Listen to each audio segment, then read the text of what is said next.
Today we are doing Werner's theory of coordination compound. In today's lecture, we'll talk about what is Werner's theory, how it is used, and how it is significant to us. Currently, coordination compounds constitutes a very significant portion of our lives, whether it comes to your cancer therapy, treating of heavy metal poisonings, and to make colored photographs as well.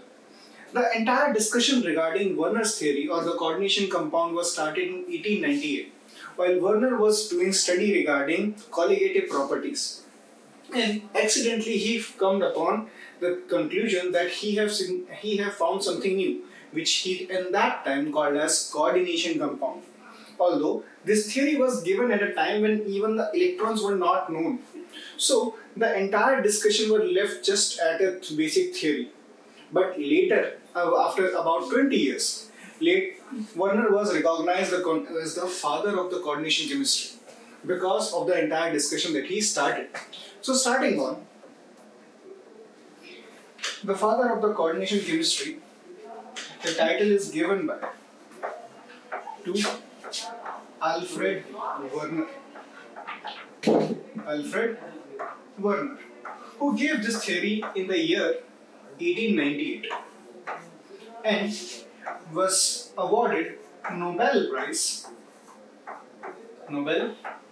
Prize in the year 1930, actually about 15 years. In the theory, before giving the theory, he was doing an experiment regarding your colligative properties. Colligative properties are what? Those properties which depend on number of particles.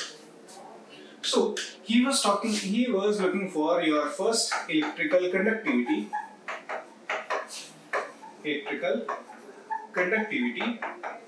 and depression in freezing point for the compounds he was working with. Depression in freezing point. So he was working with a salt of cobalt chloride with ammonia as a solvent. So he made different solution with different concentration of cobalt chloride and different amount of solvent. While doing the experiment, he found that all the solution that he had prepared, they all are giving different answers. That means the properties that I am checking for electrical conductivity and depression in freezing point, they were different than he was expecting. According to him, the complex that he was taking, this ammonia in the ammonia solvent, this cobalt chloride salt get converted into different forms with the different chemical formulas, including cobalt hexamine chloride, cobalt tetramine chloride,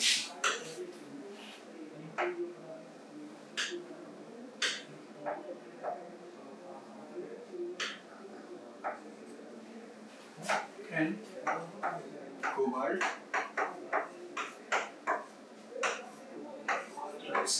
Cl3, and finally cobalt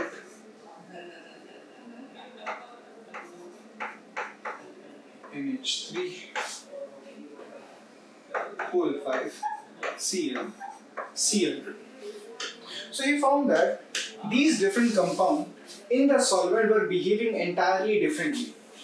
In this, he found that the colligative property resulted that there are about a total of 4 ions that are responsible for the conductivity.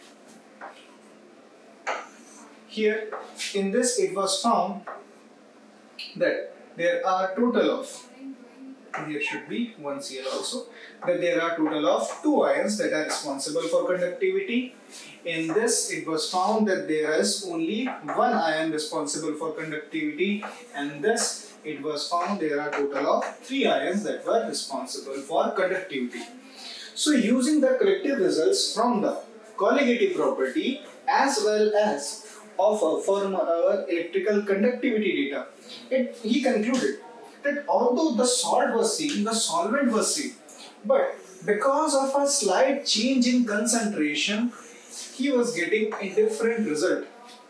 So, he came upon a theory that he has discovered something new, which he called in that time as coordination compounds. Coordination compounds. The first person who ever started this discussion. And he gave certain postulates which were entirely based on experimental logic. There was no theory behind it. Okay, there was no scientific theory backing it. It was just a theoretical explanation which he figured out from the experimental data. And according to him, that in coordination compounds, in coordination compounds, in coordination compounds, metal exhibit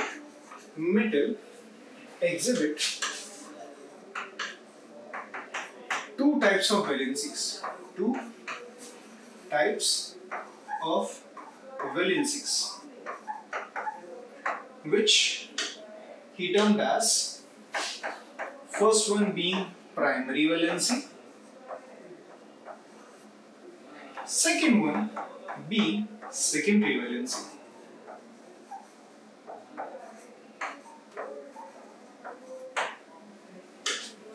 From the primary valency, he stated that primary valencies are ionizable. Primary valencies are ionizable, and equal to the oxidation state of the metal ion.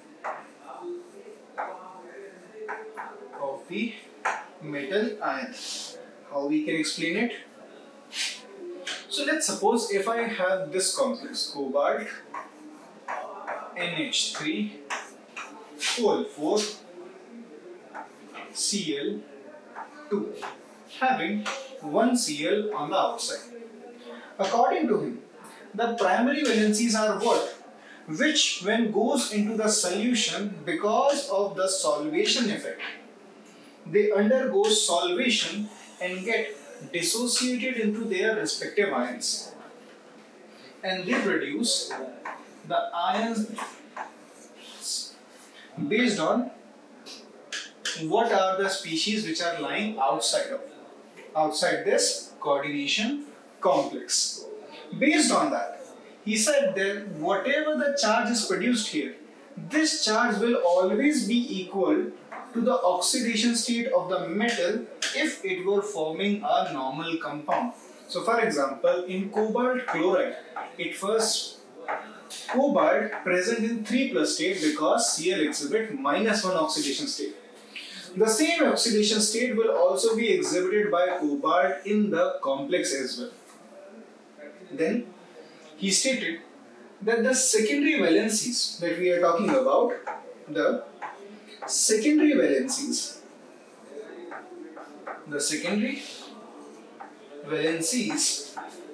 are non-ionizable. That means no matter what you do, you cannot ionize them. Non-ionizable and equal to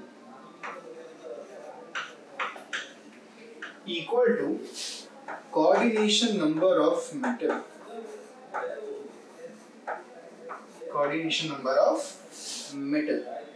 So what does this mean? This means that if a complex is found by the secondary valencies, they will lie inside here, and in the solution this portion is bound by some force which at that time was unknown to us. He said by these secondary valencies, even if they go into any kind of solvent, they refuse to undergo ionization, or water's solvation effect will never be strong enough for any given solvent.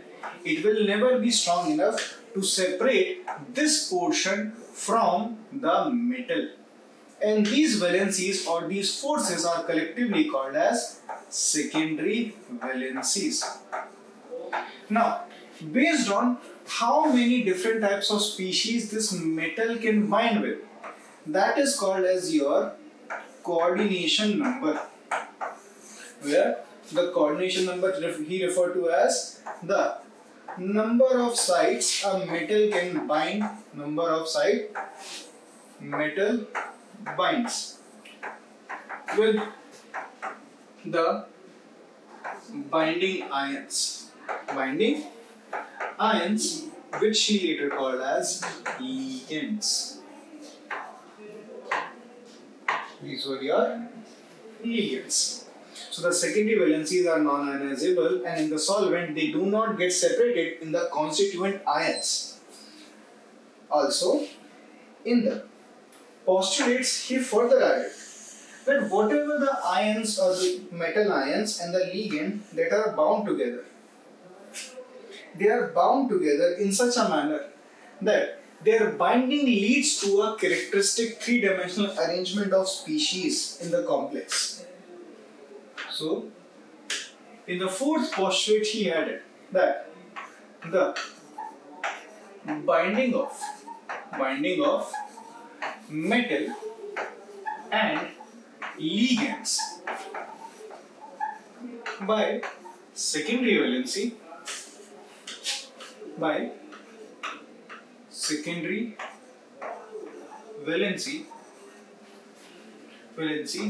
leads to characteristic three-dimensional arrangement. Characteristic 3D arrangement of the ligands around metal center. For example, in the case of this cobalt NH3 whole 4,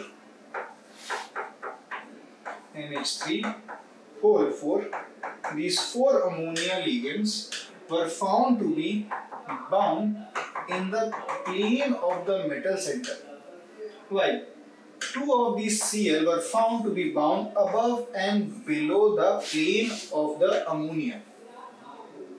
And the Cl which was outside, because of the entire charge carried by this entire species, a Cl minus ion was there to stabilize the opposite charge on this complex.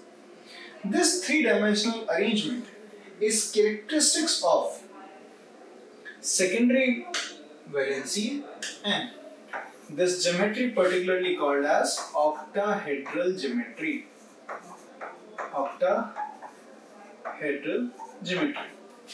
Now, these were the postulates that Werner gave to explain. But, like I said, the theory was given at a time when electrons were not known. So that means whatever concept of bonding of ionic covalent that we are talking currently, they never existed. So this theory ended at this particular point without any explanation of why this particular geometry is being attained, how it is attained, and what is the nature of this secondary valencies that is enabling the molecule to not go under ionization. So, with these answers left behind, apart from these geometry, he also added, he did further experiments and classified that using the coordination number or how many ligands are present around the metal center, you can define the geometry. So that means it is not just limited to cobalt, it can be applied to various metal ions. So he found elements with coordination number 4 can exhibit 2 different geometries. One being tetrahedral, other one being square planar. With elements with coordination number 6 can exhibit octahedral geometry,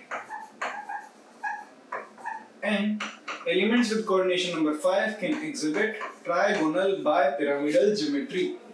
These geometries can be represented as having your metal center at the very center, and in case of tetrahedral, the molecule will be found to be bound like this in the tetrahedral environment, giving tetrahedral geometry. For square planar, the metal center will remain at the center with all the constituting ligands around it bound in the plane, and this is your square planar geometry. Why? It is square planar because the ligands are bound at equal distance from the metal center. For TBB geometry, if the metal center is at the center and three of the ligands are bound to it in the plane, forming a triangular plane, while two of the ligands bound to it above and below the plane, giving us a trigonal bipyramidal geometry. A pyramid having a triangular base above and below the plane, and that is called as your TBP geometry. What kind of limitations?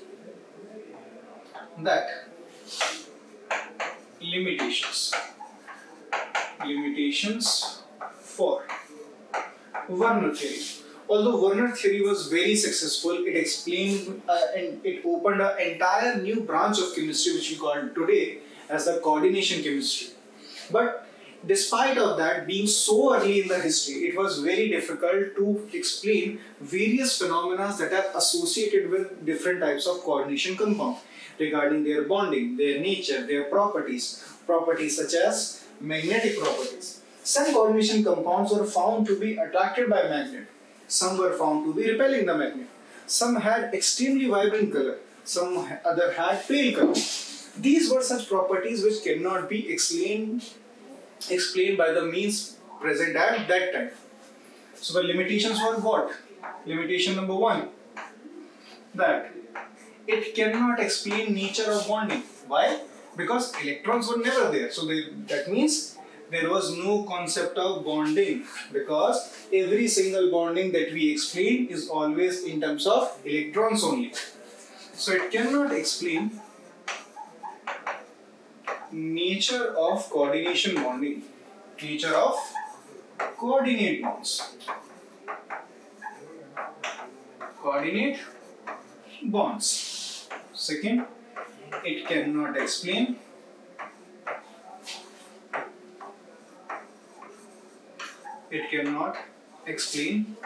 color, geometry, and magnetic properties of coordination compound. Magnetic properties of coordination compound. So, this is all about the discussion regarding the coordination chemistry. And now we have figured out how coordination chemistry was derived, what are the actual scientific logical bases that were used, and how Werner came to the conclusion that he have found something entirely new, the coordination compounds, and what are the limitations that this theory suffers. Although, despite of this limitation, because it can explain the structure and how the coordination compounds are actually existed in nature, these are the reasons that led to the discovery coordination compounds are important to us. Okay, that's all for now. If you have any doubts, you can add it to the comment section and we'll get back to you.